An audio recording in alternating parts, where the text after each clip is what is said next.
Sagittarius, this is your horoscope for March 2019. Thank you for joining me. It's a pleasure to be with you today.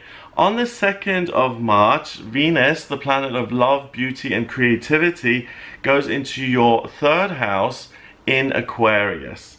So for the majority of March, you're really going to be concerned with communicating things which are going to be of service to other people. So you will want to teach and you'll want to educate other people. Maybe you've had certain experiences that you know about and you're really going to want to be of service. So that's a great thing. Remember the spiritual law, what you put out you get back.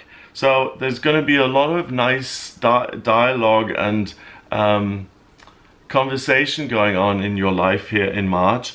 On the 27th of March, Venus moves into Pisces in your 4th house.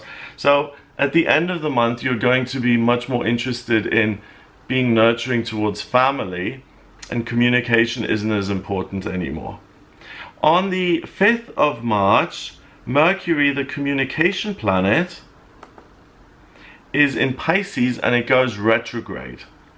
Now, when Mercury goes retrograde, there are often problems with trains arriving late and paper not working in the printer, that kind of stuff.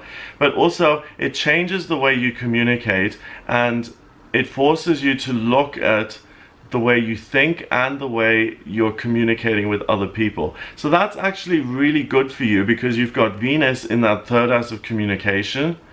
So you love to express yourself. But Mercury is now going to allow you to step back a little bit and to look at what you're actually saying. Now, Mercury sits next to Neptune, the planet of dreams and imagination, the Sun, your identity, the transiting midheaven, which has to do with work, and your transiting moon, the most sensitive part of who you are, all of which are in Pisces. So you're going to examine your family relationships. Are you giving, or are you taking? Is there a balance in terms of your family relationships? Also in work, is it something where you're being rewarded for what you're doing, or are you being exploited? So you're really going to look at your circumstances and your relationships very closely. And because Venus is in your 3rd house, you do that with love, with the right intention. So it's not like Mercury's retrograde and you're looking at everything from a slanted, faulty angle. No, you step away from things a little bit. You get to see them from a different perspective, but you see it with love. So you're giving people and work the benefit of the doubt. But if you really spot an imbalance, in terms of, you put in so many hours and you're not getting paid and you haven't been promoted in years, or you're with a family member and you put in a lot of time and effort and you just get negativity back and toxic and criticism, all of that, you're going to become aware of that.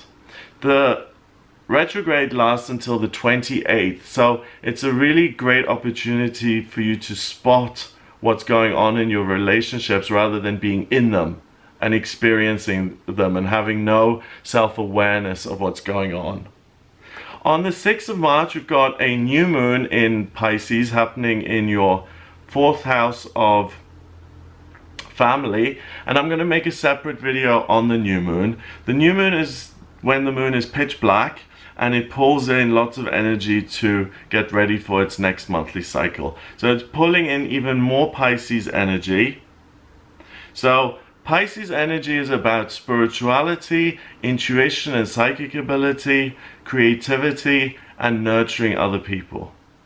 So you can use all of those things. You'll intuitively know what's good for you and what isn't. You'll want to help other people. You may have a creative outlet that you discover and love to do with Venus in that 3rd house of communication. Maybe you discover that you love to write, or you want to paint or make pottery, something like that. So there's a gift here waiting for you in March, and it's because of the Mercury retrograde and your different perspective on things that things appear to you that you hadn't seen before. Hidden treasures come to the light. On the 7th of March, something really significant happens. Uranus is one of the outer planets, and it changes sign. It goes from Aries into Taurus.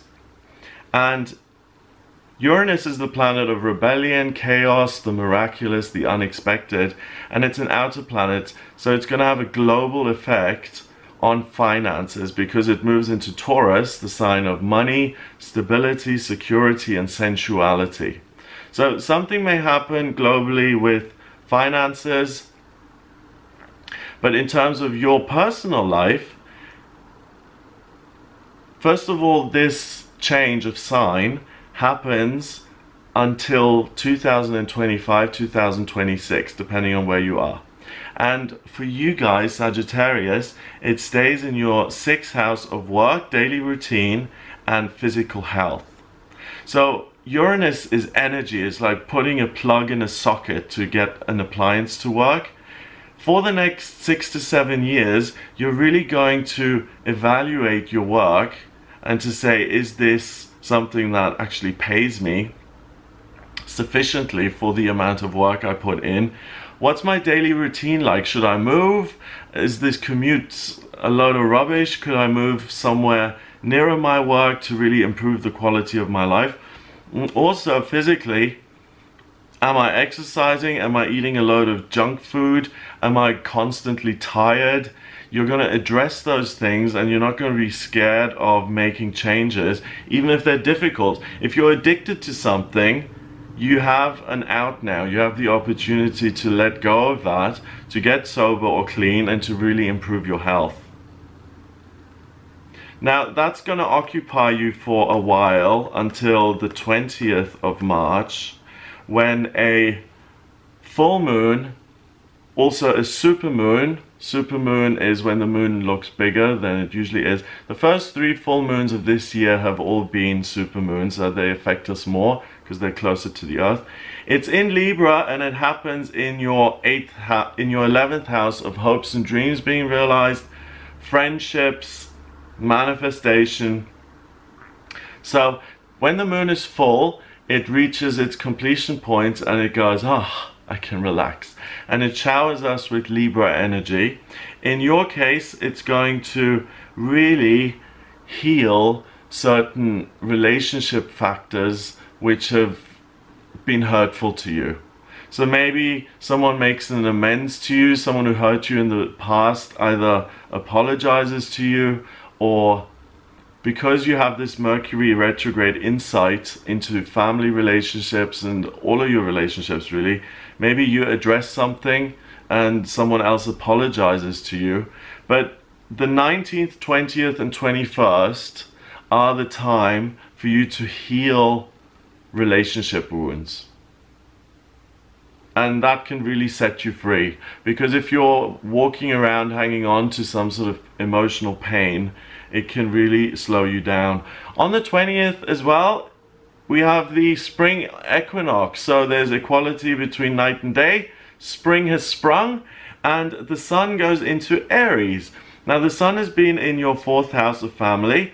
It now moves into your 5th house of romantic relationships in Aries, and you take action on mending relationships and mending broken relationships, moving forward with new relationships. If you're single, from the 20th onwards, you're really going to be interested in finding a partner. If you're in a relationship, you're going to want to heal old wounds and get the balance right.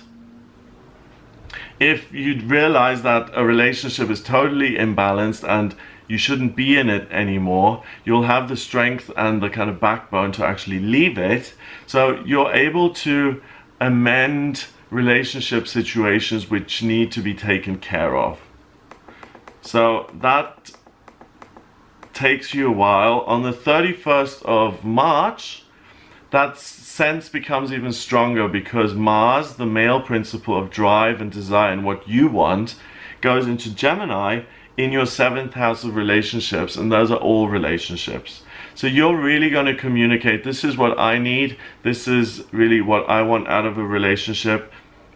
Chiron and the Sun are sitting in your 5th house of romantic relationships. So if something isn't working, you're going to have no qualms about exiting.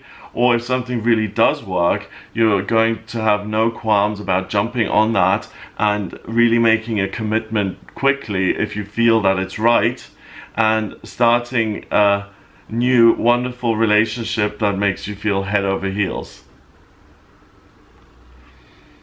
So that's what I get for you here in March. I hope it gives you an idea of what you'll be working with.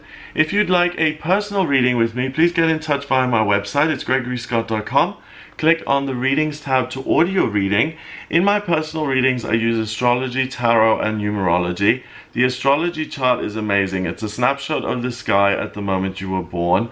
It tells me what your vocational aptitudes are, what your life purpose is, where you've been in past lifetimes, what's destined for you in career and money, relationships, romance, children, what your strengths and weaknesses are, and I can also look at what's coming up for you in future via the predictive astrology and the tarot. So if you're interested in any of that, then please get in touch with me via the website and order a reading with me. I hope you have a wonderful March, and I'll speak to you soon.